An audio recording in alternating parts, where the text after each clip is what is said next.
인터넷과 SNS의 발달로 인해 우리는 내 주변의 사람들 또는 다른 지역이나 다른 나라의 사람들이 어떤 생활을 하면서 지내는지 예전보다 훨씬 더 쉽게 알 수 있는 세상 속에 살고 있습니다. 그런데 원래 사람 심리라는 것이 대부분 비슷해서 남들이 볼 수 있는 공간에 올리는 사진들은 해외여행을 갈 때나 비싸고 좋은 물건을 샀을 때처럼 다른 사람들에게 자랑할 만한 것들을 주로 올리는 경우가 많죠. 그러다 보니 SNS나 카카오톡 프로필에 올라와 있는 사진을 보면 마치 나만 빼고 다 행복하게 살고 있는 것만 같다는 느낌을 받기도 합니다. 뿐만 아니라 인터넷 사이트에서 누군가가 20, 30대 분들 요즘 연봉은 어느 정도 되시나요? 라는 질문글을 올리기라도 하면 잘 버는 사람들이 주로 댓글을 달다 보니 실제 평균보다 훌쩍 높은 액수들이 보일 때가 많죠. 하지만 잘난 척하는 사람들은 다른 사람들의 눈총을 받는 사회 분위기도 있고 잘 버는 사람들은 자신보다 더 잘 버는 사람들 또한 많다는 걸 알기 때문에 그들은 수입이 좋은 것 같다며 부러워하는 사람들을 향해 저 정도면 그냥 보통이죠 라는 식의 반응을 보이는 경우가 많은데요. 요즘은 인터넷에서 이런 질문글을 흔히 볼 수 있는데 가는 곳마다 이런 경험들을 몇 번 하다 보면 정말 능력 좋은 사람들도 많고 돈 잘 버는 사람들이 진짜 많구나. 그래도 나 정도면 평균은 된다고 생각했는데 어림도 없겠네? 라고 생각하며 자괴감을 느낀 경험을 한 사람도 많다고 합니다. 남들은 좋은 대학 나와서 번듯한 직장에 취업을 하고 최소한 1년에 한 번은 해외로 여행도 가는 것 같고 늦지 않게 결혼해서 자기 집까지 구한 채로 행복한 가정을 가지게 된 것 같은데 그런 사람들이 다들 자기 정도면 그냥 보통이라고 말을 하니 나만 뒤처진 사람 같다는 생각이 들기도 하죠. 하지만 조사를 해본 결과 5천만이 넘는 우리나라 사람들 중에서 주택을 가지고 있는 사람은 2022년 기준 1,500만 명 정도라고 합니다. 그런데 보통 어느 정도 경제력이 생기기 시작하는 시기는 40대 이후부터인 경우가 많기 때문에 30대 인구 중에서 집을 가진 사람들의 비율은 25% 정도에 불과하다고 하죠. 현재 우리나라 30대 중 4분의 3이나 되는 사람들이 집이 없는 셈입니다. 그렇다면 이번에는 우리나라 사람들의 평균 소득은 어느 정도인지 알아볼까요? 고용노동부에서 제공한 자료에 따르면 2022년 기준으로 우리나라의 월 평균 소득은 327만 원 정도가 나온다고 합니다. 매달 300은 넘게 벌어야 평균이 되는 거네? 내가 버는 돈은 평균에도 못 미치는 건가? 라는 생각이 드실 수도 있지만 여기에는 커다란 함정이 하나 있죠. 바로 어마어마한 연봉을 받는 고소득자들이 평균을 확 끌어올려 버린다는 것입니다. 때문에 통계청에서는 연령대별로 평균 소득뿐만 아니라 중위소득까지 따로 집계를 하고 있는데요. 중위소득이란 예를 들어 100명의 사람들의 소득을 조사해서 1등부터 100등까지 순서대로 나열을 한다고 했을 때 딱 50번째에 있는 사람의 소득을 중위소득이라고 부릅니다. 통계청에 따르면 2024년 기준 중위소득이 222만 원이라고 하죠. 나라에 신고되지 않은 소득을 제외하면 한 달에 200만 원 정도를 버는 것이 현재 우리나라에서 평균적인 케이스라고 생각하시면 되겠습니다. 그런데 인터넷에서는 블라인드 같은 사이트에서 연봉이 얼마나 되냐는 글이 올라왔을 때 월천은 우습게 벌고 평범하다는 사람들도 다들 4, 500은 번다고 하니 정말로 평범한 사람들이 그런 글들을 보면서 자괴감을 느끼는 안타까운 일들이 계속 생겨나고 있는 것인데요. 이렇게 청년들이 자신감을 잃게 되면서 요즘은 내 한 몸 먹고 살기도 힘든데 내가 어떻게 결혼을 해서 다른 사람을 책임지고 아이까지 낳아서 기를 수 있겠냐는 생각으로까지 발전하게 되면서 결혼을 하지 않겠다는 사람들이 점점 늘어나고 해마다 출산율이 떨어지는 악순환에도 영향을 끼치고 있습니다. 흔히 30대가 된 사람들 중 결혼을 하지 않은 미혼 남녀를 두고 마치 큰 문제라도 있는 사람 취급을 하는 분위기를 볼 수 있는데 막상 통계청에서 발표한 자료를 보면 2020년 기준으로 30세부터 34세까지의 나이가 된 사람들 중 남성들은 무려 65%가 결혼을 하지 않았고 여성들의 경우도 절반에 가까운 46%가 미혼이라고 하죠. 때문에 아직 결혼을 하지 않았다고 해서 내가 남들보다 뒤처졌다거나 남보다 못하다는 생각 때문에 너무 스트레스를 받는 분들이 많지 않으셨으면 좋겠네요. 앞에서도 말했지만 SNS 같은 여러 사람들이 볼 수 있는 공간에는 대부분의 사람들이 좋은 것만 올리려고 하기 마련입니다. 좋은 차, 좋은 집, 해외여행, 잘생기고 예쁘고 능력 있는 배우자 등등 다른 사람들이 보면 부러워할 만한 것들만요. 사람들은 이미 오랜 경험으로 자신에게 좋지 못한 일이나 약점이 될 만한 일을 타인에게 알리게 되면 언젠가는 그것이 나를 공격하는 무기가 될 수 있다는 사실을 잘 알고 있습니다. 때문에 잘 사는 사람이든 평범한 사람이든 누구에게나 똑같이 좋은 일과 나쁜 일, 힘든 일과 즐거운 일들이 번갈아 찾아오기 마련이지만 나의 좋지 않은 모습들은 최대한 숨기고 좋은 것만 드러내면서 나 빼고 다들 행복하게 즐기며 잘 사는 듯한 SNS 속의 세상이 만들어진 것이죠. 이런 현상이 계속 나타나다 보니 평범한 사람들의 자존감이 계속 낮아지고 나는 아직 준비가 되지 않은 것 같다는 생각에 연애와 결혼, 출산을 포기하게 되는 안타까운 일들이 벌어지고 있습니다. 하지만 앞에 나왔던 통계 자료를 보시면 알 수 있듯이 각종 미디어나 SNS에 비춰지는 것들은 과장된 내용들이 많으며 소수의 예외를 제외한 평범한 사람들은 나와 별 다를 것 없는 하루하루를 보내고 있으니 너무 기죽지 말고 지금의 일상을 소중하게 여기는 분들이 많아졌으면 좋겠네요.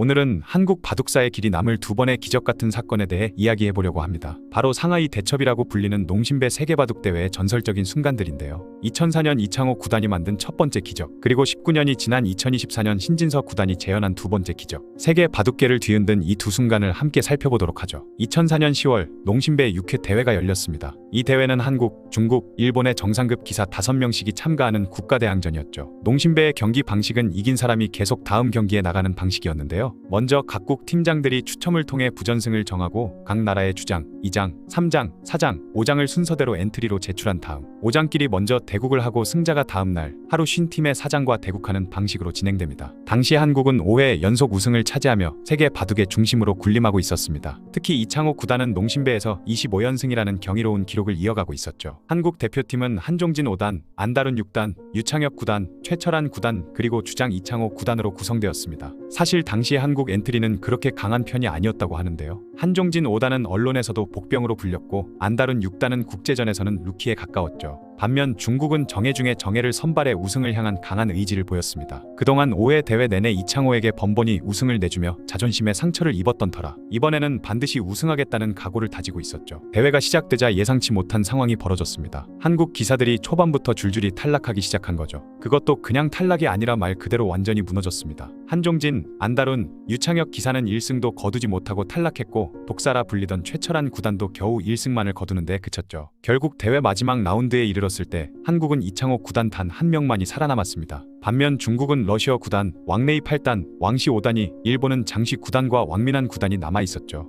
한국 바둑계는 충격에 빠졌던 반면 중국은 축제 분위기였습니다. 더구나 최종 라운드는 중국의 홈그라운드인 상하이에서 열리게 되었죠. 설상가상으로 이창호 구단은 당시 최근 6국 동안 1승 5패라는 저조한 성적을 기록 중이었습니다. 누가 봐도 한국이 우승할 가능성은 희박해 보였죠. 중국 언론은 이창호가 우승할 확률이 3%도 안 된다라는 제목의 기사를 내보낼 정도였습니다. 하지만 역사적인 대첩의 서막이 오릅니다. 2004년 11월 29일 이창호 구단과 중국의 3장인 러시아 구단의 첫 대국이 시작되었죠. 이창호 구단은 228수 만에 불계승을 거두며 한국팀의 희망의 불씨를 지폈습니다. 다음 상대는 일본의 2장이었습니다. 원래 일본 주장으로 나올 것이라 예상했던 장시 구단이 심리전을 걸며 2장으로 등판했죠. 양국의 자존심이 걸린 대국에서 이창호 구단은 245수 만에 불계승을 거두는데 성공했습니다. 세 번째 상대 중국의 왕레이 8단은 이창호에게 고전하다가 184수 만에 돌을 내려놓았습니다. 이것으로 3연승. 불가능해 보였던 이창호 구단의 5연승과 한국의 6연패가 조금씩 현실로 다가오기 시작했죠. 네 번째 상대인 일본의 주장 왕밍단 구단은 한국 기사들에게 약한 모습을 보여왔던 선수였습니다. 이창호 구단은 204수 끝에 불계승을 거두며 4연승을 달성했죠. 마지막 상대는 중국의 왕시 5단이었습니다. 2005년 2월 26일 결전의 날이 왔죠. 중국 기원의 왕눈한 원장은 왕시 5단이 잘 둬도 이길 수 없다고 말할 정도로 사실상 단수 차이에서부터 이미 승부가 정해진 경기였습니다. 결국 이창호 구단은 마지막 경기마저 승리하며 5연승을 달성했고 한국은 믿기 힘든 6연패를 이루어냈죠. 이 5연승으로 이창호 구단은 농심배에서 1회부터 6회까지 30연승이라는 지금 봐도 믿기 힘든 대기록을 세웁니다. 이 사건은 이후 상하이 대첩이라 불리며 바둑 역사의 길이 남게 되었죠. 중국 신문은 이 사건을 대서특필했고 한국 인터넷 바둑 사이트 타이잼은 접속 장애가 발생할 정도로 화제가 되었습니다. 농심에서는 이창호의 불패 신화를 기념해 불패라면을 만들겠다는 이야기까지 나왔죠. 중국에서는 자국 기사들에 대한 비난이 쏟아졌고 이창호를 숭배하는 사람들이 기하급수적으로 늘어났습니다. 중국 총리 이름은 몰라도 이창호의 이름은 안다는 말이 나올 정도였죠. 이 사건 이후 중국의 칭하오 구단은 한국 기사를 모두 꺾어도 이창호가 남아있다면 그때부터 시작이다 라는 유명한 말을 남겼습니다. 그로부터 19년이 지난 2023년 10월 제25회 농심신라면배 세계바둑 최강전이 시작됩니다. 한국에서는 랭킹 1위 신진서가 자동 선발되었고 선발전을 통해 원성진, 설현준, 박정환이 선발되었으며 와일드카드로 변상일이 선정되었죠. 중국은 구쯔아오, 딩아오, 허제, 자오천이, 셰어라오가 대표로 나왔고 일본은 슈자위안, 시바노 도라마루, 이치리키료, 위정치, 이야마, 유타가 출전했습니다. 1라운드는 중국 베이징에서 시작되었고 대진 추첨 결과 중국이 휴번을 받아 한일전으로 대회가 시작되었죠. 첫 경기에서 한국의 선봉 설현준이 일본의 슈자위안에게 패했고 이어서 중국의 선봉 셰어라오가 슈자위안을 이겼습니다. 3국에서는 한국의 변상일이 셰어라오에게 반집 차이로 패했고 4국에서도 셰어라오가 일본의 시바노 도라마루를 이기며 3연승을 기록했죠. 1라운드가 끝난 시점에서 중국은 5명 전원이 생존했고 한국과 일본은 각각 3명씩만 남게 되었습니다. 2라운드는 부산 호텔농심에서 펼쳐졌는데요. 5국에서 한국의 원성진이 셰어라오에게 반집 차이로 패했고 6국에서도 셰어라오가 일본의 이치리키료를 이기며 5연승을 달성했죠. 7국에서는 한국의 박정환마저 셰어라오에게 패했고 8국에서 셰어라오는 일본의 위정치까지 이기며 농심배 단일 대회 최다 연승 타이인 7연승을 달성했습니다. 이제 한국에는 신진서 단 한 명만이 남았고 일본에는 이야마, 유타 한 명만이 남게 되었죠. 셰어라오의 7연승은 역대 농심배에서 판팅이, 양딩신에 이어 세 번째였습니다. 마침내 9국에서 신진서와 셰어라오의 대결이 펼쳐졌습니다. 이 대국에서 신진서가 패한다면 농심배 사상 최초로 한국팀이 3위로 탈락하는 불명예를 안게 될 상황이었죠. 하지만 신진서는 셰어라오를 상대로 압도적인 승리를 거두며 한국의 첫 승리를 안겨주었습니다. 대국 시작 2시간 4분 만에 셰어라오의 대마를 잡아내는 데 성공하며 항복을 받아냈죠. 신진서는 22회 대회 5연승, 23회 대회 4연승, 이전 대회 마무리 1승에 이어 이번 대회 첫 승까지 더해 농심신라면배 11연승에 성공했습니다. 3라운드는 중국 상하이에서 진행되었고 첫 경기는 한일 양국의 대장전으로 시작되었죠. 북국에서 신진서는 일본의 이야마, 유타를 완벽하게 제압하며 2연승을 기록했습니다. 이로써 일본은 탈락하고 대회는 신진서와 중국 선수 사이의 대결로 이어지게 되었죠. 11국에서는 중국의 자오천이를 상대로 압승을 거두며 3연승을 달성했고 12국에서는 딩아오를 꺾으며 이창호의 14연승을 뛰어넘는 농심배 최다 연승 15연승 기록을 세웠습니다. 13국에서는 중국의 커제를 꺾으며 5연승을 기록했고 마지막 14국에서는 중국의 굿즈하오를 만났죠. 최종국은 극적인 상황 속에서 펼쳐졌습니다. 초중반까지 신진서가 압도적 우세를 보였으나 중반 우변에서 연속된 실수로 형세가 역전되었죠. 하지만 패공방을 통해 다시 유리한 국면을 만들어냈고 마지막에 일선 비마 끝내기 자리까지 찾아내 결정타를 날리며 승기를 잡았습니다. 결국 굿즈아오에게 항복을 받아내면서 신진서는 농심배 사상 최초의 6연승 끝내기로 이창호의 상하이 대첩을 19년 만에 재현했고 한국은 통산 16번째 우승과 대회 4연패를 달성했죠. 두 번의 상하이 대첩은 바둑 역사에서 가장 극적인 순간들로 기록되었습니다. 이창호의 첫 번째 상하이 대첩은 30연승이라는 전무후무한 기록을 세웠고 신진서의 두 번째 상하이 대첩은 15연승이라는 새로운 기록과 함께 6연승 끝내기라는 전대미문의 기록을 세웠죠. 특히 신진서의 기적은 앞선 한국 대표 4명이 모두 1승도 거두지 못한 상황에서 홀로 6승을 거두며 우승을 가져왔다는 점에서 더욱 놀라운 업적이었습니다. 두 바둑 천재가 각자 다른 시대의 비슷한 상황에서 불가능을 가능으로 만든 이야기. 이것이 바로 바둑의 역사에 길이 남을 상하이 대첩의 전설입니다. 일본이나 중국 여행 가셨던 분들이라면 현지 식당에서 밥을 먹을 때 숟가락이 없어서 당황한 경험을 해보신 분들이 있으실 겁니다. 물론 일본이나 중국에도 숟가락처럼 생긴 식기가 아예 없는 것은 아닌데요. 중국에는 탕츠라는 이름의 숟가락이 있으며 이것이 일본으로도 전해져서 칠리랭게라는 이름의 식기가 존재하기는 합니다. 그런데 한국과 다르게 중국에서는 국물 음식을 먹을 때를 제외하면 숟가락을 거의 쓰지 않으며 일본에서는 한술 더 떠서 숟가락 자체를 거의 쓰지 않는다고 하죠. 식당에서 국이 나오면 안에 있는 건더기를 젓가락으로 먼저 먹고 남은 국물이 있으면 그냥 그릇째 들고 마시는 것이 보통이라고 합니다. 굳이 여행을 가지 않더라도 일본과 중국 영화 또는 각종 미디어에서 젓가락만 사용하고 그릇째 들고 마시는 걸 흔히 볼 수 있죠. 한국인들 입장에서 볼 때는 대체 왜 그 편한 숟가락을 안 쓰는지 의문이 들기 마련인데요. 밥을 먹을 때는 물론이고 떡볶이나 전골류 탕류를 먹을 때도 숟가락을 쓰는 사람이 많으며 심지어 후식으로 아이스크림을 먹을 때도 숟가락으로 퍼먹을 정도이니 말이죠. 그런데 다른 동아시아 사람들은 대체 왜 숟가락을 잘 쓰지 않는 걸까요? 이에 대한 이유를 알아보자면 꽤나 먼 과거로 거슬러 올라가야 합니다. 인류가 정착 생활을 시작한 후 농사를 짓게 되면서 곡식을 주식으로 먹게 됐는데 요리 기술이 제대로 발달하기 전까지는 죽을 끓여 먹는 형태가 가장 많았다고 하죠. 그래서 고대 중국에 살던 사람들도 주로 죽이나 국 형태로 음식을 먹었다고 합니다. 또한 13세기경까지는 중국인들도 청동기로 만든 숟가락과 젓가락을 같이 사용하며 식사를 했기 때문에 그 유명한 공자나 최초의 통일왕조를 세운 진시황제 그리고 초안지 최후의 승리자인 유방도 지금의 한국인들처럼 숟가락과 젓가락을 같이 사용해서 식사를 했다고 하죠. 그런데 13세기 이후부터 중국인들은 더 이상 청동기로 만든 숟가락과 젓가락을 사용하지 않게 되었다고 하는데요. 그 이유는 명나라 말기쯤부터 중국인들이 음식을 조리할 때 지금의 중화요리를 만드는 방식처럼 식용유를 많이 사용하기 시작하면서 자연스럽게 기름이 많이 묻게 되는 숟가락을 사용하지 않게 되었다고 주장하는 의견이 있습니다. 송나라 이후 중국인들의 일상생활 속에 차를 마시는 문화가 완전히 자리를 잡게 되자 점점 국물이 있는 음식을 먹지 않는 중국인들이 많아졌고 이런 이유로 인해 숟가락이 중국인의 식탁에서 사라지기 시작했다는 의견 또한 있죠. 하지만 많은 사람들이 중국인들의 식탁에서 숟가락이 사라진 가장 결정적인 이유는 바로 그들이 국수와 만두를 주식으로 먹게 된 것 때문이라고 하는데요. 송나라 이후 황합 북쪽을 가리키는 화북지역은 물론이고 장강 중류 지역인 화중 지역에서도 겨울에 밀 농사가 가능해지면서 풍부한 밀 생산량을 바탕으로 국수나 만두를 주식으로 먹기 시작하는 중국인들의 수가 폭발적으로 늘어나기 시작했다고 합니다. 곡물로 지은 밥을 먹을 때는 젓가락보다는 숟가락이 더 편하고 필수적이었겠지만 밀가루로 만든 국수나 만두를 먹을 때는 숟가락이 꼭 있어야 하는 것은 아니었기 때문에 중국인들의 식탁에서 점점 숟가락이 사라지고 젓가락이 유일한 식사 도구로 자리를 잡게 된 것이죠. 지금도 중국인들은 만둣국을 먹을 때나 볶음밥을 먹을 때만 그들의 숟가락인 탕치를 사용할 뿐 다른 음식을 먹을 때는 모두 젓가락으로 해결한다고 하네요. 일본인들은 애초부터 숟가락을 쓰지 않는 사람들이 대부분이었다고 합니다. 과거 나라와 해이한 시대의 일부 지배층들 사이에서는 신라에서 수입한 청동기 숟가락과 젓가락을 사용하는 것이 유행처럼 퍼지기도 했지만 그들도 식사를 할 때 숟가락과 젓가락을 함께 사용하지는 않았다고 하는데요. 일본 땅에서는 아주 예전부터 퍽퍽하지 않고 찰기가 많은 성분의 쌀이 재배되었기 때문에 찰진 쌀밥을 먹을 때 숟가락을 사용하면 밥이 숟가락에 달라붙어 불편하다 보니 숟가락 대신 젓가락을 사용해 밥을 먹게 되었죠. 이 부분은 지금도 찰진 밥을 먹을 때 숟가락보다는 젓가락만 이용하는 분들도 많기 때문에 이해가 될 것 같습니다. 그런데 일본인들은 국을 먹을 때도 굳이 숟가락을 사용할 필요가 없었던 것이 일본에서는 675년 40대 천황인 덴무 덴노가 육식을 금지한 후로 1872년 메이지 덴노가 그 금지령을 해제할 때까지 1200년 동안 고기를 먹지 못하는 문화가 유지되었기 때문에 국을 먹을 때 딱히 크기가 큰 건더기라고 할 게 별로 없었다고 합니다.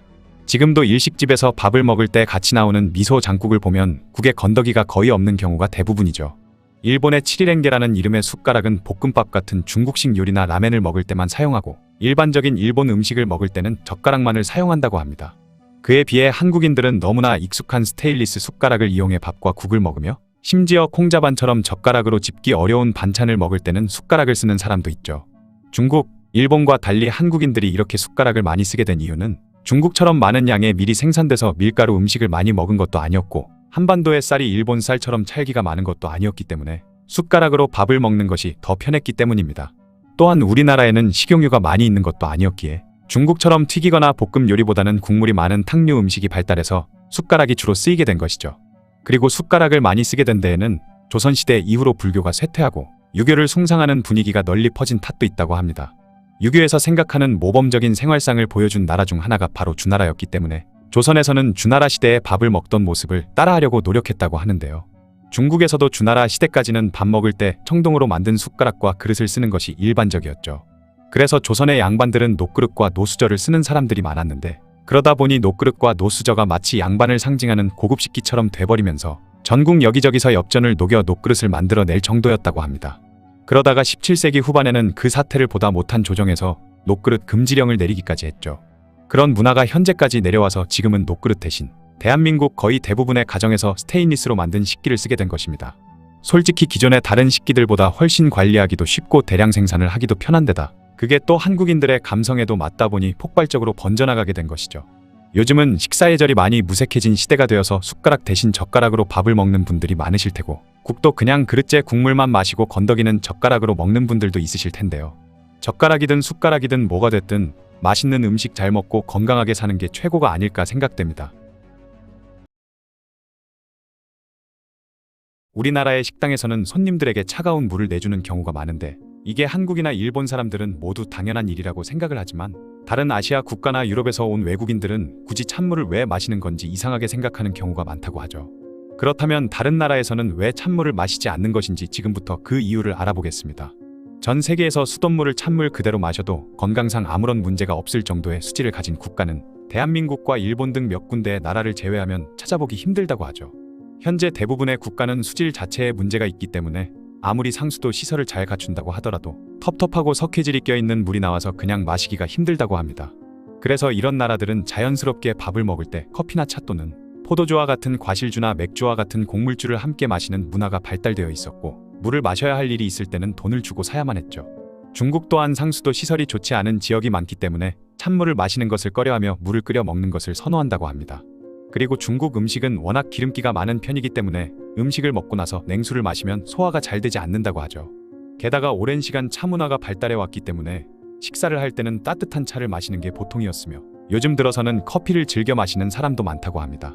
지금 중국의 젊은 세대 같은 경우에는 거부감 없이 차가운 콜라와 사이다, 맥주와 소주를 마시지만 예전에는 이런 음료수조차 데워서 마시는 사람들이 있었다고 하죠.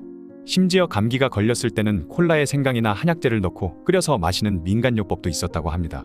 중국에서는 지금도 여름철에 보온병을 들고 다니며 따뜻한 물을 마시는 광경을 흔하게 볼 수 있다고 하네요. 중국인들이 지금처럼 냉수를 극도로 꺼리게 된 것은 1950년대 초중반에 있었던 위생 개선 캠페인 이후부터라고 합니다. 물론 그 이전에도 중국의 의학계에서는 찬물을 마시지 말 것을 권유해왔고 청나라 말기만 해도 콜레라 예방을 목적으로 물을 반드시 끓여 먹자는 캠페인이 벌어지기도 했죠. 때문에 건강에 신경을 많이 쓰는 사람들은 냉수를 마시지 않았지만 별 신경을 쓰지 않고 냉수를 마시는 사람도 많았다고 합니다.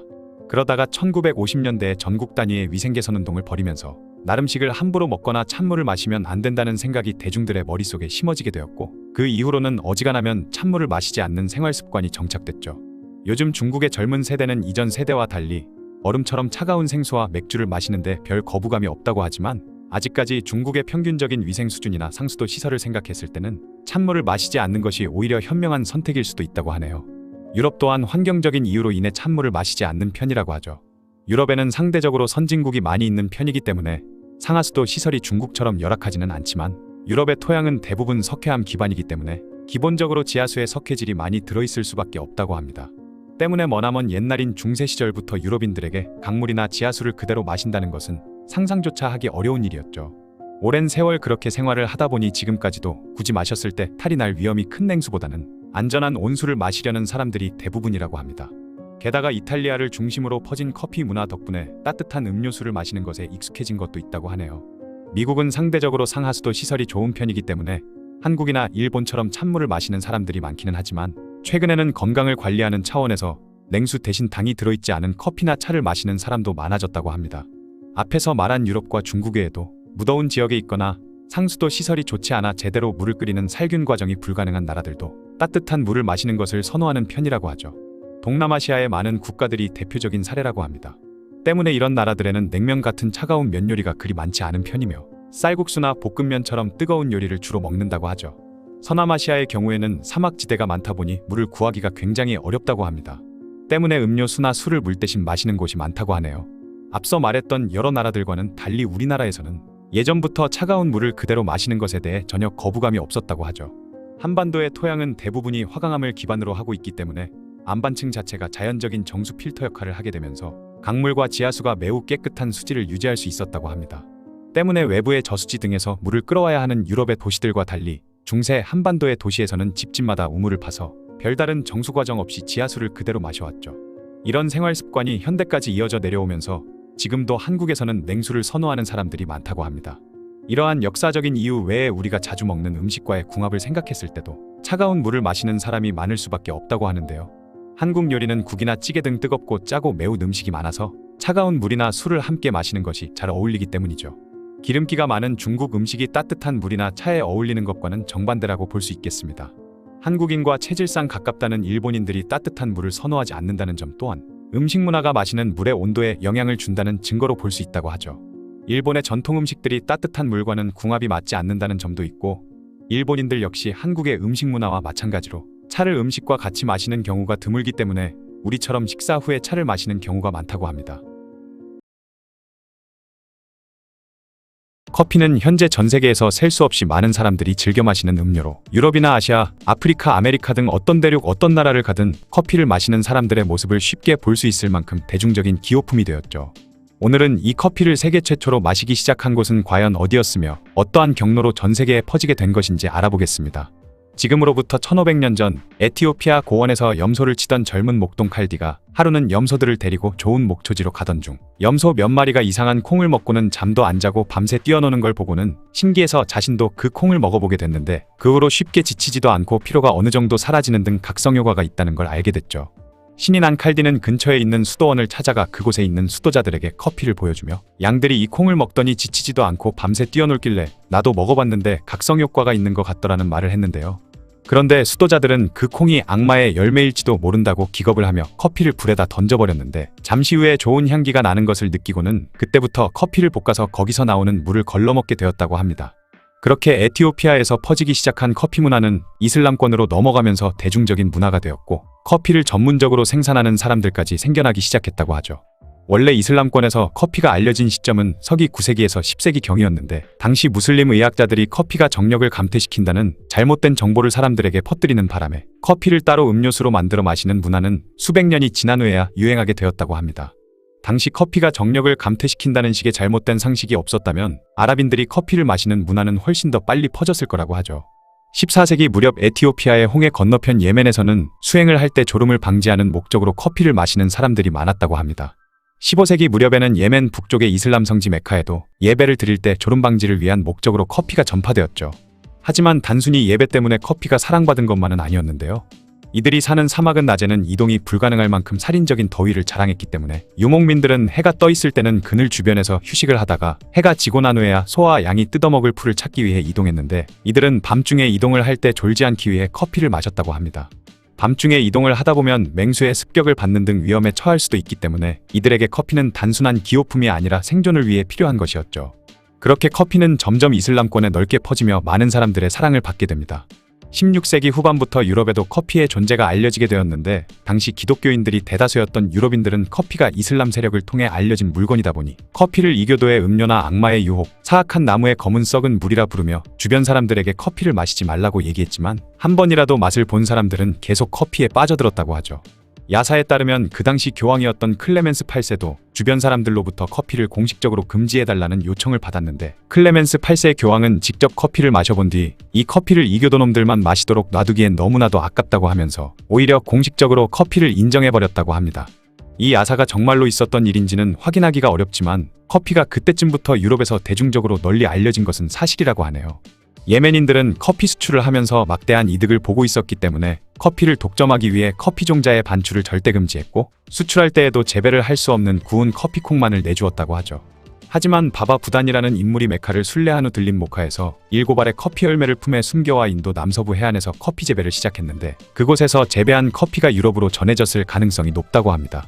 뿐만 아니라 네덜란드 또한 1690년부터 예멘의 항구 도시인 아덴에서 커피를 밀수해온 후 재배를 시도했는데, 몇 차례 실패 끝에 1699년부터 안정적인 재배를 시작할 수 있었다고 하네요. 한편 프랑스는 이탈리아나 영국, 네덜란드 등 다른 유럽의 국가들에 비해 상대적으로 뒤늦게 커피 열풍이 불었는데, 늦게 배운 도둑질이 무섭다는 말처럼 사람들이 미친 듯이 커피 사재기에 나섰다고 합니다. 그렇게 되면서 정작 오스만 제국의 수도 이스탄불에 커피가 부족해지는 상황이 발생하자 분노한 술탄이 유럽으로의 커피 수출을 금지시켜버렸다고 하죠. 그러자 프랑스는 1713년 네덜란드와 위트레흐트 조약을 맺었을 때 선물로 받았던 커피나무를 이용해 재배를 시작했다고 하는데요. 첫 10년 동안은 계속 재배에 실패했지만 1723년 카리브해의 마르티니크라는 섬에서 해군 장교 마티유 드 클리웨가 재배에 성공한 품종을 아이티와 과들루프 등에 옮겨 심으면서 점점 생산량을 늘려나간 끝에 프랑스도 1730년대부터는 안정적으로 커피를 생산할 수 있게 되었다고 합니다. 오히려 이전에 자신들에게 커피를 팔았던 중동 지역에 거꾸로 커피를 수출할 수 있을 정도가 되었다고 하죠. 우리나라에서는 19세기 말 무역이나 선교 등의 목적으로 조선을 방문한 서양인들을 통해 커피가 퍼지기 시작했다고 하는데요. 1884년 1월 미국인 퍼시벌 로웰이 밥을 먹은 후 한강 주변에 있는 창랑정에서 커피를 마셨다고 회고록에 적은 것이 우리나라와 관련된 기록에서 커피가 처음으로 등장한 순간이라고 합니다. 이때 조선에서 커피는 양탕국이라는 이름으로 불렸는데, 당시 양반들은 외국인에게 커피를 선물 받으면 두고두고 아껴 마셨을 정도로 좋아했으며 국왕이었던 고종도 커피를 매우 좋아했다는 기록이 있죠. 고종이 얼마나 커피에 대해 잘 알고 있었는지 알려주는 일화가 있습니다. 1898년 김옥륙이라는 인물이 고종을 암살하기 위해 고종이 마실 커피에 치사량이 넘는 아편을 몰래 넣은 사건이 있었는데, 이때 고종은 평소 자신이 마시던 커피와 향이 다르다는 것을 눈치채고는 일부러 커피를 마시지 않으면서 독살이기를 벗어났다는 기록이 있다고 하네요. 하지만 당시 고종과 같이 있었던 황태자 순종은 커피 맛의 차이를 눈치채지 못한 채 아편이 든 커피를 한 모금 마셔버렸기 때문에 그 후유증으로 두고두고 고생을 하게 되었다고 합니다. 그렇게 상류층들만 마시는 고급 음료로 여겨지던 커피였지만, 외국에 유학을 다녀온 조선인들 중 커피하우스를 여는 사람들이 많아지면서 점점 커피를 마시는 사람들이 늘어나기 시작했고, 해방 후 미군들을 통해 인스턴트 커피가 사람들에게 널리 퍼지면서 수많은 사람들이 커피를 마시게 되었다고 하죠. 2000년대 이후로는 엄청난 수의 커피 매장이 전국적으로 늘어났고, 이후로 수많은 사람들이 커피 연구에 뛰어들게 되면서 지금은 우리나라도 서유럽 못지않게 커피 문화가 발달하게 되었다고 하네요. 예전에 나왔던 강남 1970이라는 영화를 보신 적 있으신가요? 이 영화는 이민호 김래원 배우가 개발이 막 시작되던 강남을 무대로 강남 개발이권을 두고 치고받는 그런 영화인데요. 그런데 영화에서 강남이라고 보여준 곳은 아무것도 없는 황무지, 허허벌판 그 자체였죠. 그런데 지금은 어떤가요? 강남의 부동산만 다 팔면 우리나라의 10대 기업을 전부 살 수 있을 정도로 어마무시한 땅값을 자랑하는 곳이 되어버렸습니다. 또한 우리나라에서 최고로 뜨거운 교육열을 보여주는 대한민국 최고의 학군인 8학군이 있는 곳 역시 강남이죠. 오늘은 강남이 어떻게 대한민국 최고의 땅이 되었는지에 대한 이야기를 해볼까 합니다. 6.25 전쟁이 끝나고 나서 1960년대부터 본격적으로 경제개발이 추진되기 시작했죠. 그래서 서울도 점점 도시화되었습니다. 그러다 보니 수많은 사람들이 일자리를 찾아 서울로 몰려들게 되었고 1945년 독립이 된 직후에 90만 명에 불과했던 서울의 인구가 폭발적으로 늘어나 1960년대가 되자 약 380만 명에 육박했던 것이죠. 이러면서 여러 가지 사회적 문제가 발생하고 만 것입니다. 도시 기반 시설이 갖추어지지 않은 상태에서 사람들만 몰리다 보니 살 집이 없었고 위생 문제도 심했으며 여기저기서 온갖 범죄가 발생하고 있었죠. 거기다가 아직 전쟁의 참상이 완전히 가시질 않았던 상황이었기 때문에 남한과 북한과의 군사적 긴장감은 여전했던 것입니다. 심지어 1964년 베트남전에 한국군이 참전하자 남북한 간의 무력 충돌이 빈번히 벌어지면서 나라 안팎으로 분위기가 살벌했던 것이죠. 또한 다들 알다시피 6.25 전쟁이 발발했을 때 한강 다리가 폭파되면서 수많은 남한 사람들이 강북에 갇히게 되었던 트라우마도 있었기 때문에 중요 국가기관이나 대다수의 서울 인구가 강북에 몰려있는 게 영 찜찜했던 것입니다. 그래서 정부에서는 강남을 개발시켜야겠다 생각한 것이죠. 그런데 큰 문제가 있었습니다. 그것은 바로 옛날 사람들이 강남은 하늘도 버린 땅이라고 불렀을 만큼 거의 저주받은 땅 취급을 받고 있었던 것이죠. 왜냐하면 강남 지형이 저지대라서 과거부터 유명한 침수지역이었던 것입니다. 심지어 서초구에 있는 반포의 한자가 대하 반자의 물가 포자인데 대하같이 움푹 들어간 지역이라서 지어진 지명이라고 하죠. 어쨌든 강남을 개발하려면 이 침수 문제를 반드시 해결했어야 했는데요. 그래서 한강의 수량과 수위를 유지할 댐이 필요했던 것입니다. 정부는 강남 개발에 사활을 걸고 있는 이 댐 건설을 정주영 회장이 있던 현대건설에 맡겼고 그렇게 만들어진 댐이 바로 소양강 댐인 것이죠. 또한 당시 한강에 있던 모래사장 매립공사까지 현대건설이 맡았고 이곳에 아파트를 건설하게 되었는데 이 아파트가 바로 지금도 비싼 집값으로 유명한 압구정 현대아파트였습니다. 이후로 강남에는 계속해서 무수히 많은 아파트가 지어지기 시작하는데요. 1960년대 이후 본격적인 경제개발 계획이 시작되면서 울산이나 포항 등 영남권에 많은 공업단지가 만들어졌죠. 그런데 문제는 서울과 거리도 멀었을 뿐만 아니라 오가는 길도 형편없었던 것입니다. 그러다 보니 먼저 강남과 강북을 잇는 제3 한강교를 건설했고 그리고 이 제3 한강교와 연결되는 경부고속도로를 만들기 시작했던 것이죠. 이후 아무것도 없는 허허벌판이던 강남에 먼저 격자형으로 넓은 간선도로가 깔렸고 이 간선도로를 중심으로 거미줄처럼 촘촘하게 도로가 깔렸던 것입니다. 이때 사람들은 아무것도 없는 곳에 시원하게 뚫려있는 도로를 보고 굉장히 신기했다고 하죠. 그리고 사람들을 이주시키기 위해 먼저 공무원 아파트를 지었던 것입니다. 논현동에 있는 영동 공무원 아파트가 바로 강남에 세워진 최초의 아파트였죠. 거기다가 분양가도 낮아서 많은 사람들이 강남으로 이사를 오게 되었습니다. 그런데 이때 이사 온 사람들은 다시 강북으로 가려는 움직임을 보이는데요. 그 이유는 바로 당시엔 아파트만 덩그러니 있고 주위에는 정말 아무것도 없었기 때문에 음료수 하나 사려면 먼 길을 갔어야 할 정도로 생활 인프라가 전혀 없었던 것이죠. 그렇게 강남 아파트에 대한 평판이 안 좋아지고 사람들의 반응도 영 좋지 못하자 정부에서는 극단적인 방법을 취했습니다. 그것은 바로 강북의 도심 발전을 막아버린 것이죠. 백화점이나 각종 상업시설, 유흥시설 등 도심에 필요한 여러 가지 시설들을 더 이상 못 짓게 막아버렸고 심지어 회사나 대학교 등의 신설도 막아버렸습니다. 그리고 청담동과 삼성동, 역삼동 일대의 아파트를 더 지어버렸죠. 하지만 이미 민심은 돌아서 있었기 때문에 강남으로 이사를 가려는 사람은 없었습니다. 이때 해외에서 충격적인 소식이 전해져 왔죠. 미국이 베트남전에서 패배해 물러나고 남베트남의 수도이던 사이공이 공산주의인 북베트남에 의해 함락되었다는 소식이었습니다. 그 소식은 강북에 살던 사람들의 트라우마를 다시 일깨워주면서 사람들은 강북보다 강남이 더 안전하겠지? 라는 생각을 갖게 된 것이죠. 그리고 하나 둘 강남으로 이사를 떠나기 시작했습니다. 또한 한강 아래 지역에 11개 아파트 지구를 더 만들겠다는 정책이 정해졌고 그 중에서도 6개 아파트 지구가 강남과 서초 지역으로 정해졌던 것이죠. 당시 서울의 인구는 계속해서 빠른 속도로 늘어났고 그만큼 집을 만들었어야 했기 때문에 이렇게 많은 아파트들이 빠르게 만들어졌던 것입니다. 거기다가 도로만 깔아놓으니 건설사들이 알아서 아파트도 지어주고 도시 기반 시설도 만들어주니 정부 입장에서도 제대로 꿀 빨고 있었던 것이죠. 그렇게 서울 전체 아파트 건설 물량의 약 60%가 강남에 집중되었고 이후로도 아파트 건설은 나라에서도 온갖 세금을 면제해주는 등 많은 지원을 해주기도 했습니다. 이후 강남에도 생활 인프라가 마련되고 아파트까지 많이 만들어지자 계속해서 사람들이 몰려들기 시작하면서 행정인력도 필요하게 되었고 그렇게 1975년에는 강남구가 새로 만들어졌죠. 거기다가 이때 주택청약제도도 새로 만들어졌는데 건설사 입장에서는 아파트를 건설할 자금을 조달하지 않아도 되니 굉장히 좋았고 아파트 청약 당첨자들도 한 번에 목돈을 안 내도 되고 거기다가 아파트가 완공되면 시세 차익을 얻을 수 있으니 좋았죠. 또한 정부에서도 큰 재정 부담 없이 주택 보급률을 끌어올릴 수 있으니 회사나 시민이나 정부 모두에게 좋은 제도가 마련된 것이었습니다. 그렇게 강남에 사람들이 모여들기 시작하자 평당 200에서 300원 하던 아파트 값이 제3 한강교 그리고 경부고속도로가 지어졌을 때는 평당 약 3,000원 정도까지 올랐고, 나중에 아파트가 본격적으로 막 지어질 때는 평당 50만 원에 육박할 정도로 급등했죠. 그렇게 강남에서는 부동산 투기 열풍이 불었으며 이게 서울 전역으로 퍼지게 되면서 강남 부동산 불패 신화의 서막이 열리게 된 것입니다. 뿐만 아니라 1972년에 서울 인구를 분산시킨다는 목적으로 강북에 있던 몇몇 고등학교들을 강남으로 이전시켰는데요. 그렇게 당시 최고 명문고였던 경기고가 강남으로 이전되었고, 이후 휘문고와 서울고 그리고 경기여고 등 15개 학교가 강남으로 옮겨졌죠. 이때 대학교가 아닌 고등학교를 강남으로 옮긴 이유도 있는데, 고등학교를 옮겨야 미성년자인 고등학생을 따라 가족 구성원들을 모두 강남으로 이주시킬 수 있었던 것입니다. 그리고 강남의 집값을 하늘 높은 줄 모르고 치솟게 만드는 가장 큰 역할을 했던 것이 바로 이것이었는데요. 학생들이 걸어서 학교를 다닐 수 있도록 거주지 중심으로 학군제를 시작했던 것입니다. 서울에는 총 11개의 학군이 있는데 강남과 서초가 속한 학군이 바로 8학군이었고, 강남으로 옮겨졌던 서울의 명문 고등학교에 입학을 하려면 8학군인 강남에 살았어야 했던 것입니다.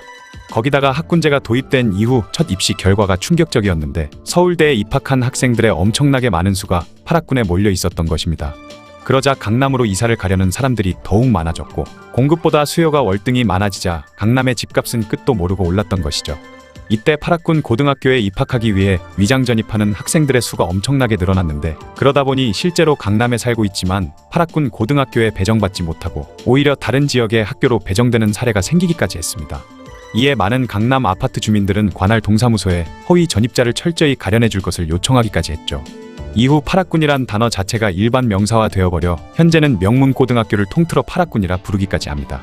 그리고 지하철 1호선이 만들어질 당시의 강남은 거들떠 보지도 않던 지역이라 지하철 노선이 스치지도 않았는데, 이후 1980년 10월 강남을 가로지르는 지하철인 2호선이 만들어지면서 교통도 더욱 편해졌고, 그렇게 강북에 살던 사람들의 강남 이주가 엄청나게 늘었죠. 뿐만 아니라 버스 회사별로 서울역, 동대문역 같은 도심에 흩어져 있던 고속버스 노선들을 반강제로 강남으로 이전시켰는데, 그렇게 서울고속버스터미널이 강남에 만들어졌고, 이렇게 만들어진 교통 인프라도 강남을 성장시키는 데 막대한 영향을 끼쳤던 것입니다. 이후로도 지속적으로 여러 상업시설이나 강북에 있던 기업들도 하나 둘 강남으로 이전하기 시작하면서 강남 인구 유입은 엄청나게 늘어버렸고, 1980년대 이후부터 하늘이 버린 땅이라 불리던 강남은 180도 변해 대한민국의 최고로 비싼 땅이 되어버린 것이죠. 사실 1990년대까지만 해도 강남 강북의 집값 차이는 크지 않았는데요. 그런데 2000년대 초반부터 강남에 있던 저층 아파트들의 재건축이 시작되면서 강남에는 다시 한번 개발 열풍이 휘몰아쳤고, 과거에 건설된 대규모 단지 아파트들이 고층 고급 아파트들로 바뀌면서 강남 집값은 강북에 비해 넘사벽 수준이 되어버린 것입니다. 그리고 현재까지 이어져 내려온 것이죠. 저는 강남이나 서초 같은 곳은 바라지도 않고 그냥 서울에 집 한 채만 있어도 소원이 없을 것 같네요. 지금까지 부동산 불패 신화를 썼고 앞으로도 계속 이어져 나갈 것으로 보이는 강남에 대한 이야기였습니다. 요즘엔 지상파 방송뿐만 아니라 여러 케이블 TV에, OTT에, 유튜브에, 그 외에도 수많은 방송들이 우리의 눈과 귀를 즐겁게 해주고 있습니다. 그러나 방송이 많아진 만큼 방송사고도 끊이지 않고 발생하고 있죠. 라디오에서는 몇 초만 정적이 흘러도 큰 방송사고라고 하는데요. 과거에도 우리나라 방송국에서는 경악스러운 방송사고들이 많았죠. 오늘은 그 중에서 대한민국 최악의 방송사고 탑4를 이야기해볼까 합니다. 첫 번째는 배철수 감전사고입니다. 1983년 3월 20일 배철수가 KBS 젊음의 행진에 나와 기타를 치면서 송골매의 노래인 그대는 나는을 부르려고 하고 있었죠. 배철수가 멋있게 기타를 치고 나서 앞으로 나가 노래를 부르려고 마이크를 잡는 순간 제대로 접지가 안 된 기타 앰프와 마이크 때문에 감전이 일어났습니다. 그렇게 전기에 감전이 된 배철수는 온몸이 나무처럼 굳은 채 그대로 옆으로 쓰러졌는데, 그때 상황을 파악한 스태프 여러 명이 급하게 무대 위로 올라왔죠. 그리고 당시 그냥 공연을 구경하러 왔던 김대화 PD는 이 사고가 일어나기 몇 주 전에도 감전사고가 있었다는 보고를 받았었는데, 배철수가 감전되어 쓰러지자마자 보고받은 그 사고가 떠올라 얼른 뛰어 올라가 마이크를 발로 걷어 차버렸다고 합니다. 그 덕에 다행히 배철수의 손에서 마이크가 떨어져 나갔던 것이죠. 만약 누군가가 함부로 배철수나 마이크를 잡았다면 구조하려던 사람까지 감전을 당할 위험이 굉장히 컸는데, 다행히 감전의 위험을 알고 있던 김대화 PD 덕분에 더 큰 피해를 줄일 수 있었던 것입니다. 이때 배철수는 넘어지면서 뒷머리가 약 1.5cm 찢어졌고 손은 다 터져서 피가 났으며 온몸은 경련을 일으켜 덜덜 떨고 있었다고 하죠. 그렇게 피를 뚝뚝 흘리며 축 늘어진 채로 스태프에게 끌려나간 배철수는 병원으로 긴급 후송을 해야 했지만 구급차를 기다릴 수 없었기에 방송 장비를 실어왔던 용달차에 그를 싣고 빠르게 병원으로 이동했습니다. 사고가 있은 뒤 신속하게 병원에 호송된 덕에 배철수는 천만다행으로 목숨을 건질 수 있었던 것이죠. 배철수는 감전사고 이후에 한동안 PTSD를 겪었다고 하고 무대를 서는 것에 두려움을 느껴 다시 무대에 서기까지 많은 고생을 했다고 합니다. 또한 벌써 40년이 지난 지금에도 당시 사고의 흉터가 손에 남아있다고 하죠. 다음 방송사고는 바로 다들 잘 아시는 내귀의 도청장치 사건입니다. 1988년 8월 4일 밤 9시 MBC 뉴스데스크의 방송 도중 소창영이라는 젊은이가 난입해 자신의 귀에 도청장치가 있다고 소리친 사건이죠. 당시 강성구 앵커가 서울의 지하철 요금을 전면 인상한다는 뉴스를 소개하고 있었는데 한 남자가 방송실에 난입해서 "귀 속에 도청장치가 들어있습니다. 여러분, 귀 속에 도청장치가 들어있습니다. 라고 마이크에 대고 말을 했고 급히 스태프가 달려가 그를 끌어내자 끌려가면서도 "저는 가리봉일동 136의 35번지에 사는 소창영이라고 합니다. 라고 외쳤던 것입니다. 하지만 그 이후 강성구 앵커는 처음엔 당황한 표정을 지었지만 다시 뉴스 진행을 했고 그렇게 역사의 길이 남을 방송사고로 기억되게 되었죠. 그리고 당시 그가 도대체 어떻게 방송국 안으로 들어올 수 있었는지에 대한 말들이 많았는데요. 소창영은 당시 뉴스가 시작되는 9시쯤 MBC 사옥 남쪽의 중개사무소 확장 공사장 철문을 넘어 방송국에 들어올 수 있었고 이후 비상계단을 통해 5층 뉴스 부조정실까지 들어갔다고 하죠. 놀라운 점은 그가 5층까지 오는데 아무런 제재 없이 편안하게 올라왔다고 합니다. 또한 이후 이 소창영이라는 남자에게 관심이 쏠렸는데 그는 1988년 당시 24살이었으며 사건이 있기 1년 전인 1987년에 함께 일하던 동료들과 점심시간에 축구를 하다가 귀에 축구공을 맞아 고막이 파열되는 사고를 당했다고 합니다. 그는 인근 병원에 가서 치료를 받았지만 이후 자꾸 귀에 이상한 소리가 들리는 이명 증상이 생긴 것이죠. 그 이후부터 그는 의사가 자신의 귀에 도청 장치를 심어 놓은 것이라는 망상에 빠졌던 것입니다. 소창영은 MBC 뉴스데스크 사건 말고도 많은 소동을 일으켰는데 방송사고가 있기 5일 전인 7월 30일에도 장충체육관에서 생방송으로 진행되던 MBC 토요일은 즐거워 무대에 올라가 소리를 질러대기도 했죠. 또한 이로부터 12일 전인 7월 18일에는 주부가요 열창 녹화 때 방청석에 있던 마이크로 노래를 부르기까지 했던 전력이 있었던 것입니다. 거기다가 1989년 9월 27일에는 서울대학교 학생들이 시위를 하는 곳에 학생과 전경 사이에 나타나 양말과 구두만 신고 아무런 옷도 걸치지 않은 채 내 귀에 도청장치가 있다고 주장했다고 합니다. 또한 1989년 12월에는 MBC 여론광장이라는 프로그램 생방송에도 그가 나타나 소동을 벌이기도 했다고 하죠. 당연하겠지만 이후 방송국들의 보안이 강화되는 계기가 되었다고 합니다. 그리고 약 20년의 시간이 흘러 2008년에 SBS 순간포착 세상에 이런 일이의 제작진과 2011년 MBC 라이프 채널 히스토리 후의 제작진이 그를 찾아보려 했지만 아직까지 그가 어디서 뭐하고 살고 있는지 모른다고 하죠. 다음은 만민중앙교회 MBC 습격 사건입니다. 이 사건은 1999년 5월 11일 밤 기독교 계열의 사이비 종교 만민중앙교회 신도들이 MBC 건물을 급습해 방송을 강제로 중단시킨 테러 사건이죠.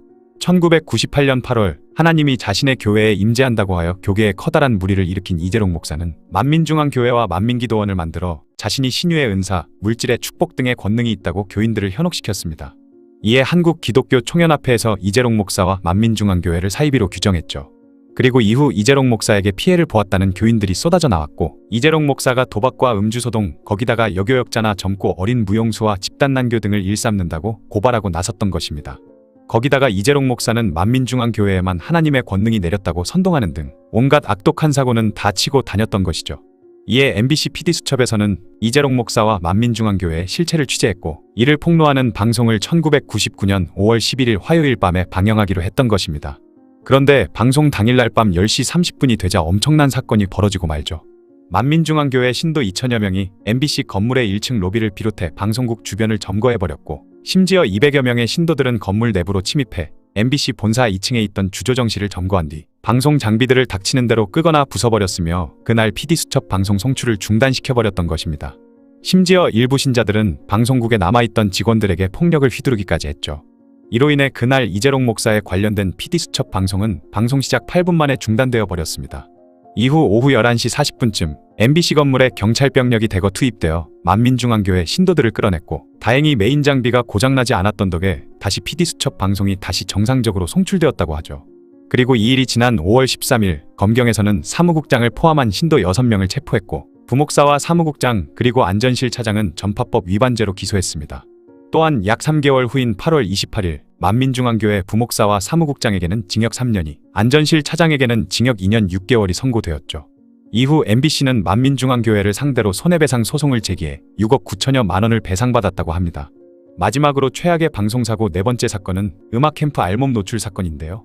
이 사건은 저도 실시간으로 보고 있었기 때문에 정말 충격을 먹었던 사건이죠.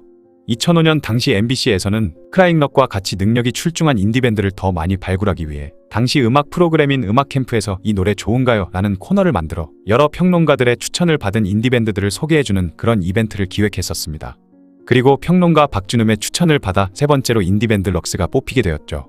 이에 럭스의 리더인 원종이는 무대를 우리 인디밴드의 활기와 에너지로 채워보자며 많은 인디밴드 동료들을 불러 함께 무대 위에 서게 되었습니다. 그리고 그 동료들 사이에 카우치라는 밴드와 스파이키 브레츠라는 밴드도 있었던 것이죠.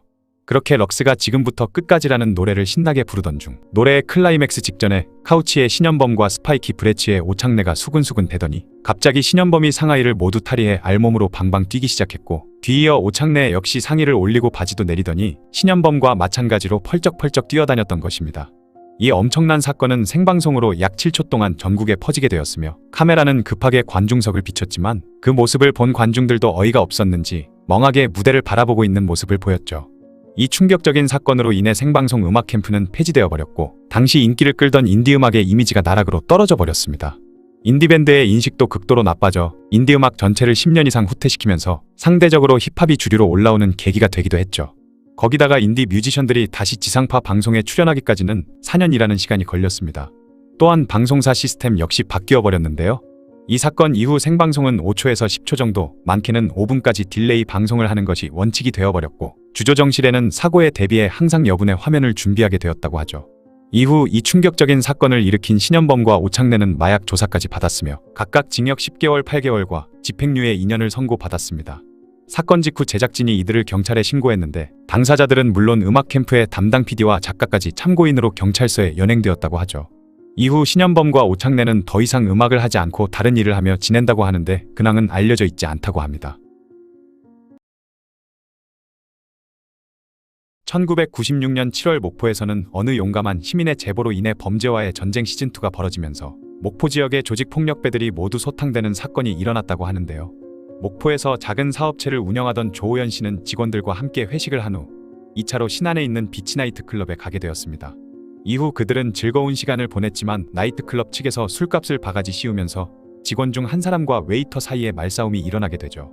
그런데 조폭 출신이었던 웨이터는 말싸움을 하다 말고 갑자기 사라지더니 다른 조폭들을 데리고 와서는 다짜고짜 조호연 씨 일행을 두들겨 패기 시작했습니다. 다음 날이 되어서도 억울한 마음이 풀리지 않았던 조호연 씨는 다시 비치나이트 클럽을 찾아가 어떻게 이런 일이 있을 수 있냐며 항의를 했는데요. 그러자 이번에는 나이트클럽 호텔 사장인 황 씨라는 사람이 자신의 부하들 몇 명을 데리고 와서는 또다시 조호연 씨를 폭행해버렸습니다. 여기에서 멈췄으면 그냥 불운한 해프닝 정도로 끝났을지도 모르겠지만 조호연 씨를 괘씸하게 여긴 조폭들이 그의 회사에 부하들을 보내서 회사 내의 물건들을 다 때려 부수며 깽판을 쳐버렸다고 하죠.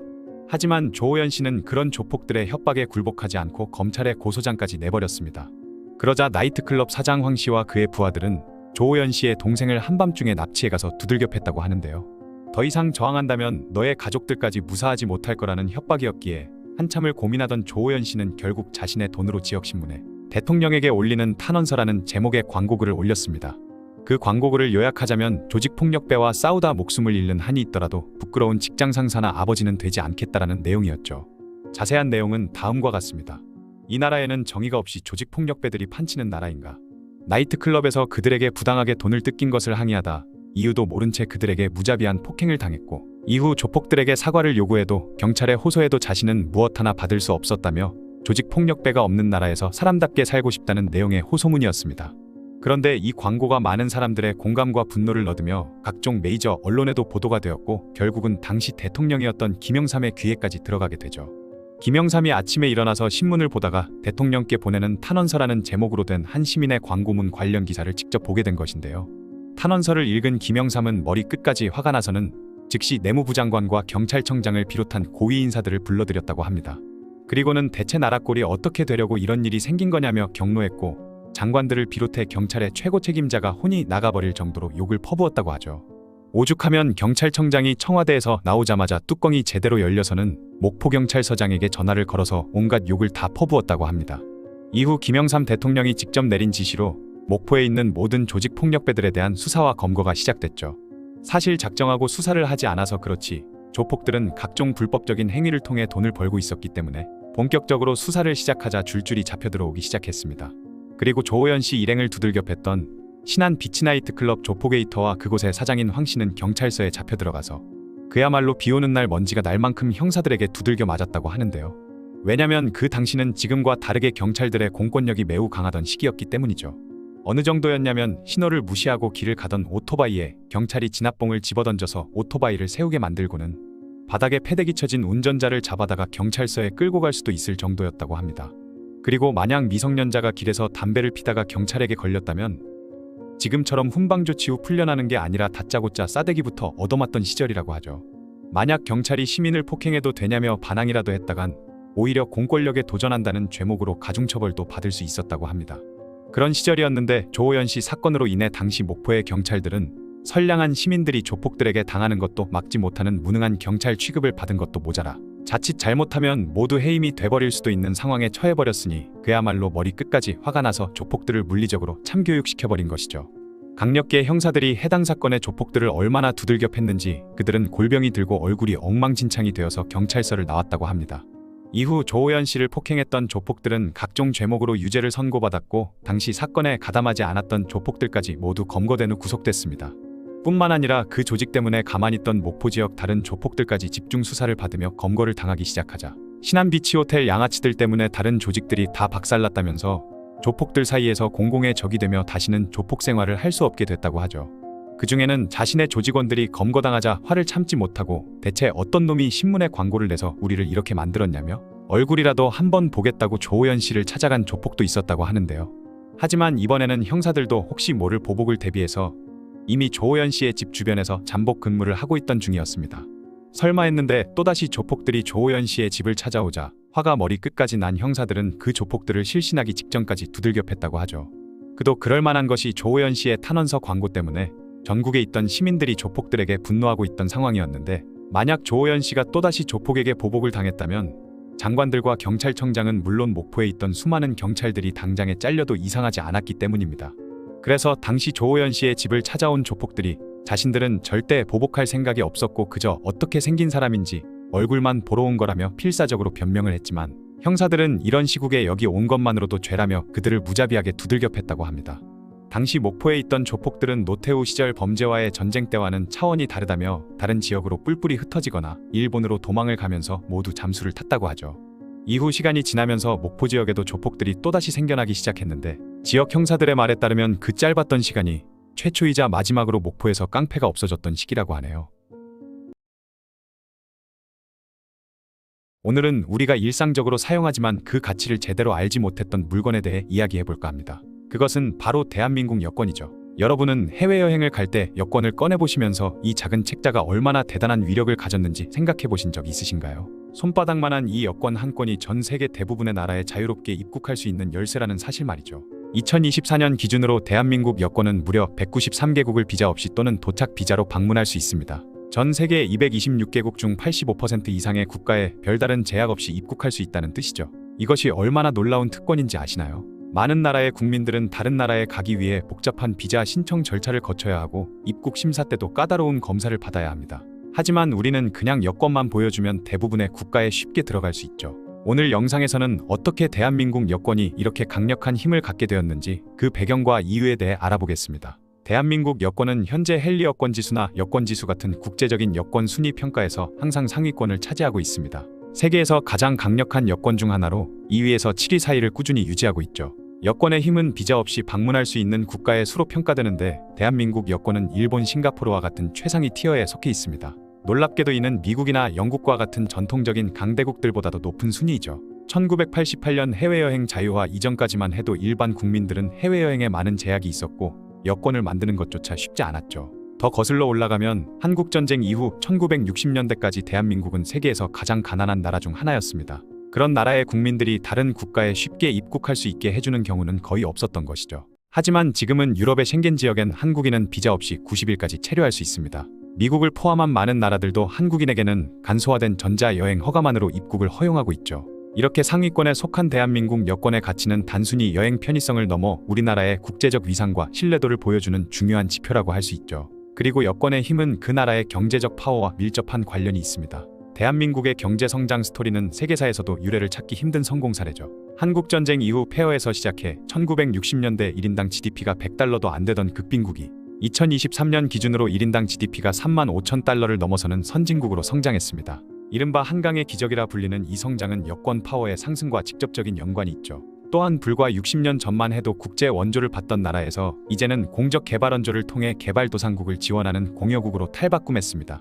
이러한 국제사회에 대한 기여도 여권 파워를 높이는 데 큰 역할을 한 것이죠. 경제적 성장은 국가의 안정성과 신뢰도를 높이고 이는 다른 국가들이 우리 국민들에게 비자 요건을 완화하게 만드는 주요 요인이 됩니다. 한국인들이 다른 나라에 가서 관광, 비즈니스, 유학 등의 활동을 하면서 그 나라 경제에 긍정적인 기여를 할 것이라는 기대가 커진 것이죠. 특히 마스터카드가 2023년 발표한 글로벌 여행도시 지표에 따르면 한국인 여행객의 지출 규모는 세계 6위를 차지했습니다. 한국 앞에는 고작 5개국밖에 없었죠. 이렇게 한국인들의 높은 소비력은 다른 나라들이 한국 관광객을 환영하는 중요한 이유 중 하나입니다. 그리고 여권 파워의 핵심 요소 중 하나는 그 나라 국민들에 대한 국제적 신뢰도입니다. 한국인들은 해외에서 대체로 법규를 잘 준수하고 현지 문화를 존중하며 불법 체류나 범죄 행위에 연루되는 비율이 낮다는 평가를 받고 있죠. 특히 중요한 것은 한국인들이 외국에서 체류 기간을 초과하는 비율이 매우 낮다는 점입니다. 미국에서 한국인의 오버스테이는 약 1% 미만으로 이는 상당히 낮은 수치죠. 일본, 유럽에서도 한국인들은 체류 기간을 잘 지키는 것으로 알려져 있습니다. 이런 신뢰는 하루아침에 얻어진 것이 아닙니다. 수십 년간 해외에서 활동한 수많은 한국인들의 노력과 성과가 모여 만들어진 결과죠. 우리 모두가 함께 쌓아온 소중한 자산인 것입니다. 외국 정부 입장에서는 한국인들이 자국에 입국해도 별다른 문제를 일으키지 않을 것이라는 신뢰가 있기 때문에 비자 면제 혜택을 제공하는 것이죠. 또한 관광객으로서 한국인들은 소비력이 높고 매너가 좋다는 인식이 확산되어 있습니다. 많은 국가들이 경제적 이점 때문에 한국인 관광객을 유치하기 위해 비자 정책을 완화하는 경향을 보이는 것이죠. 또한 여권의 힘은 국가 간 외교 관계와도 밀접하게 연결되어 있습니다. 대한민국은 지정학적으로 매우 특수한 위치에 있는데요. 과거 냉전 시기에는 자유진영의 최전선으로서 공산권 국가들과 적대적 관계에 있었습니다. 그러나 1980년대 이후부터 대한민국은 적극적으로 소련 중국을 비롯한 공산권 국가들과의 관계 개선에 나섰죠. 또한 대한민국은 종교적으로도 중립적인 입장에서 중동 국가들과 관계를 맺어왔습니다. 한국에는 압도적인 지배 종교나 국교가 없고 무교 비율이 높은 특성 덕분에 중동 국가들에 접근하기 수월했죠. 거기다가 7, 80년대에는 사우디아라비아, 리비아 등 중동 국가들의 대규모 건설 사업에 참여하며 관계를 다져왔습니다. 특히 주목할 만한 점은 순니파 나라들 뿐만 아니라 시아파인 이란과도 동시에 좋은 관계를 유지하고 있다는 것입니다. 서울 강남에 테헤란로가 있고 이란의 테헤란에도 서울로라는 도로가 있는데 이것 역시 이란과 한국과의 우호를 증진하기 위해 각 수도에 서로의 수도 이름을 따서 길을 만들었기 때문이죠. 이란 혁명 이후에도 이 이름이 바뀌지 않고 유지되고 있다는 것은 양국 관계의 지속성을 보여주고 있습니다. 거기다가 대한민국은 식민지 경험과 전쟁의 폐허에서 선진국으로 성장한 유일한 사례로 많은 개발도상국들에게 롤모델이 되고 있습니다. 이는 중국이나 일본 같은 강대국들이 갖지 못한 독특한 강점이죠. 중국과 일본은 역사적으로 제국주의적 성향을 보였거나 현재도 강한 패권국으로 여겨지는 반면 한국은 식민지 출신으로 반세기 만에 선진국 대열에 합류한 국가입니다. 이러한 배경은 다른 개발도상국들이 한국의 친근감을 느끼게 하는 요소가 되었던 것이죠. 한국은 산업화와 민주화를 동시에 이룬 경험이 있기 때문에 경제 발전과 정치적 변화를 동시에 추구하는 국가들에게 좋은 본보기가 되고 있습니다. 또한 한국은 다른 나라의 내정에 간섭하지 않고 실용적인 경제 협력에 중점을 두는 접근 방식으로 많은 국가들과 우호적인 관계를 맺고 있죠. 이런 이유로 많은 국가들이 한국과의 관계를 중요시하며 이는 자연스럽게 한국인들에 대한 비자 면제로 이어지고 있습니다. 한국은 특별한 위협이 되지 않으면서도 경제적으로는 도움이 되는 이상적인 파트너로 인식되고 있는 것이죠. 여권 파워를 결정하는 또 하나의 중요한 요소는 여권 자체의 보안성과 기술적 신뢰도입니다. 대한민국 여권은 기술적으로도 세계 최고 수준이라는 평가를 받고 있어요. 2008년부터 도입된 전자여권은 내장된 IC칩을 통해 여권 소지자의 개인정보와 생체정보를 저장하고 있어 위조나 변조가 거의 불가능한 수준의 보안성을 갖추고 있습니다. 이러한 기술적 신뢰성은 다른 국가들이 대한민국 여권을 인정하고 무비자 입국을 허용하는 데 중요한 기반이 되죠. 특히 2021년 12월 21일부터 발급되기 시작한 차세대 전자여권은 보안성과 내구성을 한층 더 강화했습니다. 표지 색상도 33년 만에 녹색에서 네이비 블루로 변경되었는데요. 녹색은 주로 이슬람 국가들이 사용하는 색상이라 오해의 소지가 있었고 온라인 설문조사와 여론조사에서도 약 70%가 네이비 블루를 선호했다고 합니다. 또한 개인정보면을 종이에서 폴리카보네이트 소재로 바꾸고 잉크 대신 레이저 기술을 사용해 위조를 더욱 어렵게 만들었죠. 주민등록번호 뒷자리 표시를 제외하고 여권번호 체계도 변경하는 등 다양한 보안 강화 조치가 이루어졌습니다. 이는 한국인들이 전 세계 공항에서 자동 출입국 심사대를 이용할 수 있게 하는 기반이 되기도 하죠. 여권 파워가 높다는 것은 단순히 많은 나라에 비자 없이 갈 수 있다는 것 이상의 의미를 가집니다. 이것이 실제로 우리 국민들의 삶에 많은 혜택을 주는데요. 먼저 시간과 비용의 절약입니다. 비자를 발급받기 위해서는 서류 준비, 대사관 방문, 수수료 지불 등의 과정이 필요합니다. 또한 비자 발급에는 짧게는 며칠, 길게는 몇 주가 소요될 수 있죠. 무비자 입국이 가능하다면 이러한 시간과 비용을 절약할 수 있게 됩니다. 둘째, 여행의 자유도가 높아집니다. 갑작스러운 출장이나 여행 계획 변경이 있을 때 비자 문제 없이 즉시 출발할 수 있다는 것은 큰 장점이죠. 여러 국가를 연속해서 방문하는 경우에도 각각의 비자를 준비해야 하는 번거로움이 없어집니다. 셋째, 국제 비즈니스에서의 경쟁력이 강화됩니다. 한국 기업인들이 비자 없이 주요 시장에 신속하게 접근할 수 있다는 것은 글로벌 비즈니스에서 큰 경쟁력이 되죠. 비즈니스 기회를 포착하고 신속하게 대응할 수 있는 능력은 글로벌 시장에서 성공하기 위한 필수 요소입니다. 넷째, 국제 교류와 학습 기회가 확대됩니다. 학생들이 해외 연수나 교환학생 프로그램에 참여하기 쉬워지고 연구자들이 국제 컨퍼런스나 공동 연구에 참여하는 데 있어서도 행정적 장벽이 낮아지죠. 이는 장기적으로 국가의 지식 기반과 인적 자원의 질을 높이는 데 기여합니다. 다섯째, 국제 긴급 상황에서의 대응력이 향상됩니다. 자연재해나 정치적 불안 등으로 인해 긴급히 출국해야 하는 상황이 발생했을 때 인접국으로 신속하게 이동할 수 있다는 것은 국민 안전에 있어서 중요한 장점이죠. 마지막으로 국가 브랜드 가치의 상승입니다. 여권 파워가 높다는 것은 그 나라와 국민에 대한 국제사회의 신뢰와 존중이 높다는 것을 의미하죠. 지금까지 대한민국 여권의 파워가 어떻게 형성되었고 어떤 의미를 갖는지 알아보았는데요. 1988년 해외여행 자유화 이후 불과 36년 만에 세계 최강의 여권을 갖게 된 것은 정말 놀라운 성취입니다. 여권 파워는 우리나라의 과거 역사와 현재의 성취 그리고 미래의 잠재력을 보여주는 하나의 지표이죠. 손바닥만한 여권 한 건에는 우리 국민 모두의 노력과 땀 그리고 대한민국이라는 국가의 저력이 담겨 있습니다. 해외에서 대한민국 국민으로서의 책임과 품위를 지키는 것, 국가 경쟁력과 소프트 파워를 지속적으로 강화하는 것, 국제사회에 대한 기여와 책임을 다하는 것 모두가 중요하죠. 외국 공항에서 한국 여권을 들고 빠르게 입국 심사를 통과할 때 우리는 그 속에 담긴 대한민국의 위상과 신뢰를 느낄 수 있습니다. 이것은 단순한 여행의 편리함을 넘어 글로벌 시민으로서 자유롭게 세계를 경험하고 기여할 수 있는 기회를 의미하죠. 여러분의 소중한 여권, 그 가치를 기억하고 자랑스럽게 생각하시길 바랍니다. 전 세계에는 다양한 음식 재료와 요리가 존재하고 각 나라 사람들마다 취향이 다르기 때문에 어떤 나라에서는 사람들이 거들떠도 보지 않는 식재료들이 다른 나라에 가면 매우 귀한 취급을 받는 경우도 많다고 하죠. 예를 들어 간장게장의 경우 우리나라에서는 밥도둑이라고 불리며 많은 사람들이 없어서 못 먹는 반찬이라고 얘기하지만 전 세계에서 끓인 간장을 식힌 후 살아있는 게를 담가서 절이는 방식으로 조리한 간장게장을 먹는 곳은 우리나라뿐이라고 하는데요. 그래서 오늘은 우리나라 사람들만 먹는 음식은 과연 어떤 것들이 있는지 알아볼까 합니다. 첫 번째로는 골뱅이가 있습니다. 한국은 세계적으로 골뱅이를 즐겨 먹는 거의 유일한 나라로 전 세계 골뱅이 생산량의 90% 이상을 한국에서 소비한다고 하죠. 한국에서 생산하는 골뱅이의 공급량이 사람들의 수요를 따라가지 못해서 아일랜드나 영국, 노르웨이 등에서 골뱅이를 수입해 올 정도라고 합니다.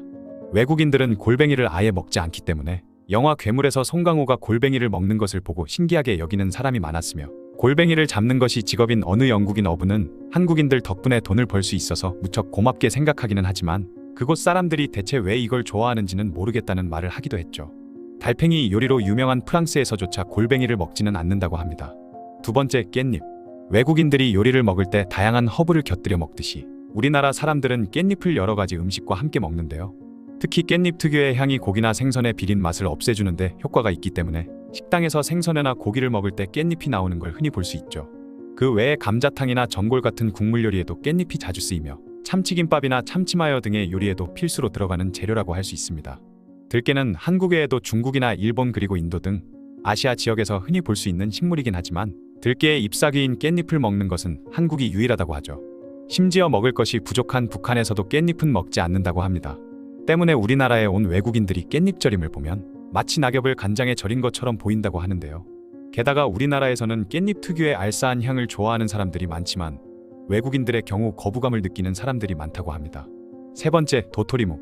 우리나라에는 산이 많은데 그 중에서도 참나무가 많은 지역에서는 가을에 도토리가 많이 나오기 때문에 도토리로 묵을 만들어서 먹고는 하죠.